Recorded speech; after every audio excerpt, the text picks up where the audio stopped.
China की expansionist policies किसी से छुपी नहीं है और चाइना धीरे धीरे करके पूरे इंडो पैसिफिक एरिया में अपने आप को फैला रहा है, अपनी मिलिट्री प्रेजेंस को इंक्रीज कर रहा है और अपने आप को एक ग्रेट पावर की तरह प्रोजेक्ट करने की कोशिश कर रहा है। चाइना जो है ऑलरेडी एस्टैब्लिश ग्लोबल ऑर्डर को चेंज करने की कोशिश कर रहा है। दुनिया में अलग अलग जगहों पे कहीं पे वो यूएस को चैलेंज कर रहा है, कहीं पे जापान ऑस्ट्रेलिया को चैलेंज कर रहा है और कहीं पे इंडिया को चैलेंज कर रहा है।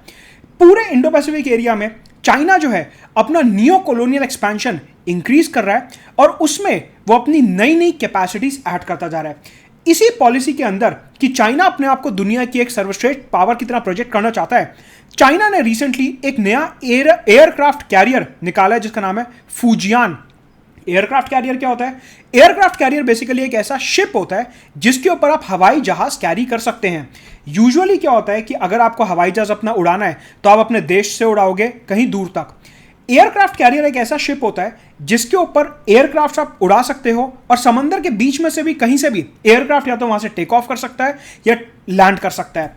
चाइना ने रिसेंटली फूजियान नाम का एयरक्राफ्ट कैरियर जो है ये लॉन्च करा है कि मतलब ये तीसरा एयरक्राफ्ट कैरियर है चाइना का जिसमें अलग अलग प्रकार के एयरक्राफ्ट जो हैं वो कैरी कर सकता है चाइना। बेसिकली ये जो एयरक्राफ्ट कैरियर है ये चाइना ने पूरे तरीके से खुद से बनाया है। It is an indigenously built aircraft carrier जो चाइना ने शंघाई में बनाया है टू मॉडर्नाइज इट्स आर्मी। मतलब कि अगर हम देखें ये जो मैप आपको अपनी स्क्रीन पर दिख रहा है, चाइना ऑलरेडी इधर 9 डैश लाइन के माध्यम से साउथ चाइना सी पे क्लेम करता है। यहां पे चाइना ने कई सारे आर्टिफिशियल आइलैंड्स भी बनाए हुए हैं। ये जो नया एयरक्राफ्ट कैरियर चाइना ने ऐड करा है ये चाइना को एक नई कैपेबिलिटी देगा। देखिए यूजुअल सर्कमस्टांसेस में क्या होता है कि अगर हमारे को अपनी एयरफोर्स का इस्तेमाल करना है तो चाइना को अपनी जमीन से वो प्लेन उड़ाना पड़ेगा, सपोज करिए। लेकिन अब क्योंकि चाइना ने एयरक्राफ्ट कैरियर बना लिए हैं तो एयरक्राफ्ट कैरियर का बेनिफिट ये होगा कि चाइना के शिप्स अगर यहां पे समंदर में स्टेशनड है और चाइना के किसी भी देश से लड़ाई हो जाती है तो चाइना के जो प्लेन्स होंगे वो इसी शिप के ऊपर होंगे। ऐसे शिप्स को बोले जाते हैं एयरक्राफ्ट कैरियर।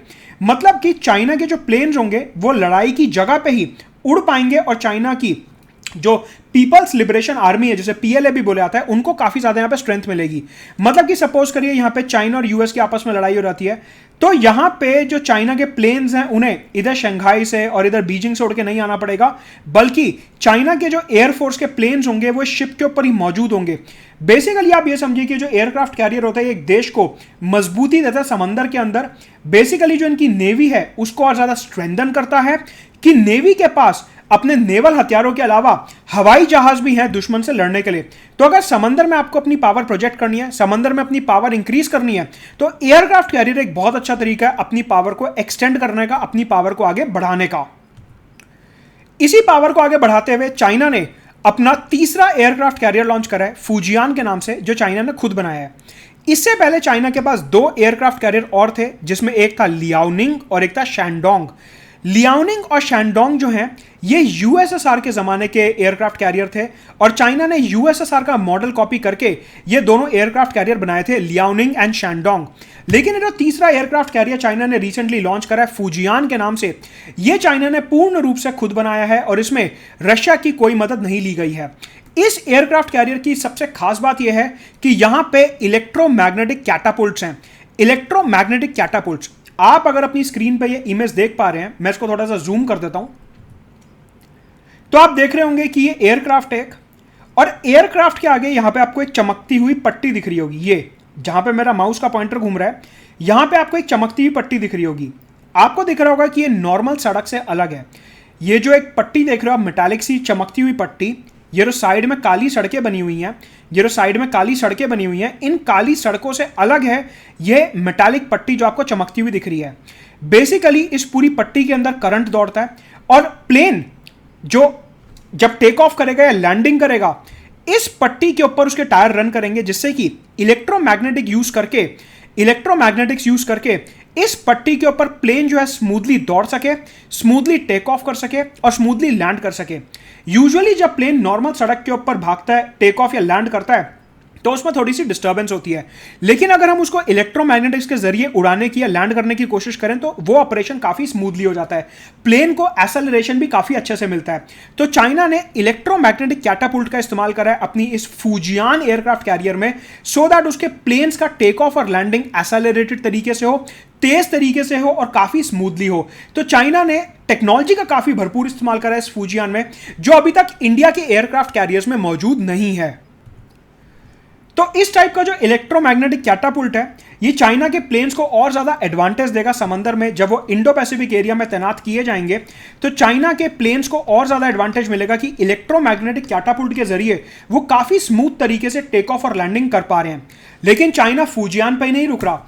चाइना की पीपल्स लिबरेशन आर्मी ने ऐसा बोला है कि हमारा चौथा एयरक्राफ्ट कैरियर अभी बनने के स्टेज में है, और वो जो एयरक्राफ्ट कैरियर होगा वो इतना एडवांस्ड होगा कि उस एयरक्राफ्ट कैरियर के अंदर ही न्यूक्लियर रिएक्टर लगाया जाएगा, और वो जो पूरा का पूरा चौथा एयरक्राफ्ट कैरियर होगा वो न्यूक्लियर टेक्नोलॉजी से चलेगा। मतलब कि अभी वाले जो एयरक्राफ्ट कैरियर्स होते हैं वो यूजुअली गैस पे या फिर दूसरे पेट्रोलियम प्रोडक्ट्स पे चलते हैं, लेकिन चाइना ने यह बोला है कि उनका जो चौथा एयरक्राफ्ट कैरियर जो अभी बन रहा है, अभी पूरा नहीं हुआ है, वो अभी बन रहा है, वो जो चौथा एयरक्राफ्ट कैरियर होगा वो न्यूक्लियर पावर्ड होगा। मतलब कि उस एयरक्राफ्ट कैरियर के अंदर ही न्यूक्लियर रिएक्टर लगाया जाएगा, और उस न्यूक्लियर रिएक्टर में से जो एनर्जी निकलेगी वो चाइना के चौथे एयरक्राफ्ट कैरियर को फ्यूल करेगी। तो कहने का मतलब है चाइना फूजियन पे आके रुका नहीं है, उसने चौथे एयरक्राफ्ट कैरियर पे ऑलरेडी काम शुरू कर दिया है जो कि न्यूक्लियर पावर्ड होने वाला है। तो ये जो एयरक्राफ्ट कैरियर की एक झड़ी लगा रहा है चाइना, ये पूरे इंडो पैसिफिक में इंडिया के लिए एक सिक्योरिटी थ्रेट बन सकता है कि इंडिया का जो स्ट्रेटेजिक इंटरेस्ट है वो यहां पे काफी ज्यादा इंपैक्ट हो सकता है। और हमारे को पता है कि यहां पे पाकिस्तान में चाइना की प्रेजेंस काफी ज्यादा है, इवन इधर श्रीलंका में हम्बन टोटा में, और इधर बांग्लादेश और म्यांमार में भी चाइनीज प्रेजेंस काफी ज्यादा है। मालदीव्स में भी चाइना जो है अलग अलग प्रोजेक्ट्स कर रहा है। ऐसे में अगर चाइना अपने एयरक्राफ्ट कैरियर बनाएगा तो वो पूरे इंडो पैसिफिक में उनको स्टेशन कर सकता है, जो कि इंडिया की सिक्योरिटी के लिए काफी खतरनाक हो सकता है। तो यहां पे इंडिया को भी कुछ ना कुछ कदम उठाना होगा। अगर हम आज की तारीख में बात करें तो इंडिया के पास सिर्फ एक एयरक्राफ्ट कैरियर है जिसका नाम है आईएनएस विक्रमादित्य, जो कि काफी पुराना हो चुका है और उसकी कैपेसिटी जो है वो फूजियन के कंपैरिजन में हाफ है। मतलब कि फूजियन की कैपेसिटी जो है अप्रॉक्सीमेटली 80,000 टन्स की है, वेरास आईएनएस विक्रमादित्य जो है वो अप्रॉक्सीमेटली 45,000 टन्स का एयरक्राफ्ट कैरियर है। कहने का मतलब है कि ऑलमोस्ट हाफ कैपेसिटी वाला एयरक्राफ्ट कैरियर आज की तारीख में हम ऑपरेट कर रहे हैं। हमारे पास सिर्फ एक एयरक्राफ्ट कैरियर है आईएनएस विक्रमादित्य, जो कि रशियन ओरिजिन का है। लेकिन इंडिया जो है 2 एयरक्राफ्ट कैरियर और बना रहा है, एक आईएनएस विक्रांत और एक दूसरा एयरक्राफ्ट कैरियर जिसका नाम अभी तक फाइनल नहीं किया गया है। तो ऐसा भारत सरकार का मानना है कि हम टोटल 3 एयरक्राफ्ट कैरियर बनाएंगे, एक आईएनएस विक्रमादित्य जो ऑलरेडी चल रहा है, इसके अलावा 2 एयरक्राफ्ट कैरियर और जो अभी इंडिया में इंडिजीनियसली बनाए जा रहे हैं। लेकिन वो कब तक पानी में उतरेंगे ये कहना थोड़ा सा मुश्किल है। तो अभी हमारे को ये देखना होगा कि चाइना का जो बढ़ता हुआ चैलेंज है इंडो पैसिफिक में, इसको हमारे को कैसे टैकल करना है। अगर हम दूसरी पावर्स की बात करते हैं तो रशिया के पास, जो कि बहुत ही एडवांस माना जाता है डिफेंस के डोमेन में, उसके पास सिर्फ एक एयरक्राफ्ट कैरियर है। लेकिन यूएस दुनिया की सबसे फॉर्मिडेबल नेवल पावर जो है उसके पास 11 एयरक्राफ्ट कैरियर हैं और उसमें से कई सारे न्यूक्लियर पावर्ड हैं। तो देखा जाए तो यूएस जो है ऑलरेडी डिफेंस टेक्नोलॉजी के डोमेन में काफी आगे है कि चाइना के अभी 3 एयरक्राफ्ट कैरियर हैं, चौथा बन रहा है। इंडिया का एक ही ऑपरेशनल है और 2 बन रहे हैं। लेकिन यूएस के पास ऑलरेडी 11 एयरक्राफ्ट कैरियर है। मतलब कि यूएस जो है वो अपनी नेवल पावर को कहीं पे भी प्रोजेक्ट कर सकता है पूरी दुनिया में। मतलब कि यहां पे चाइना जो है अभी यूएस से काफी ज्यादा पीछे है। तो अगर हम पूरे क्वाड ग्रुपिंग की बात करते हैं तो वहां पे यूएस का होना काफी जरूरी है, क्योंकि यूएस की प्रेजेंस जो है हमारे पूरे ग्रुप को एक काफी ज्यादा नेवल एडवांटेज, नेवल एज देता है। अगर वहीं पाकिस्तान की बात करते हैं जिससे हमारा on end of border conflict चालू रहता है, पाकिस्तान के पास एक भी एयरक्राफ्ट कैरियर नहीं है, तो उनकी नेवी जो है हमारे कंपैरिजन में कहीं ना कहीं थोड़ी कमजोर है, राइट। तो ये है पूरा का पूरा फूजियन और चाइना का एयरक्राफ्ट। अनअकैडमी पे नए कोर्सेज शुरू हो रहे हैं इस बार 178 प्लस सिलेक्शन से अनअकैडमी में। अगर अनअकैडमी में आप सब्सक्राइब करना चाहते हैं तो 22 जून से नए बैचेस शुरू हो रहे हैं इंग्लिश, हिंदी और बाइलिंगुअल में। So do enrol for these batches.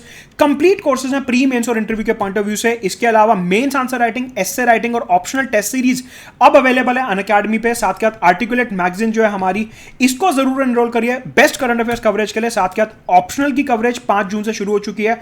अपना मनपसंद ऑप्शनल ढूंढिए और एनरोल करिए। एंड संडे को हमारा कॉम्बैट होगा ही। 23 यूपीएससी 2021 के टॉपर्स जो है कॉम्बैट को रेगुलरली अटेम्प्ट कर रहे थे, ऐसा डेटा शो करता है। So do enrol for this combat. अगला कॉम्बैट 19 जून को सुबह 11 बजे होने वाला है। Let's crack it.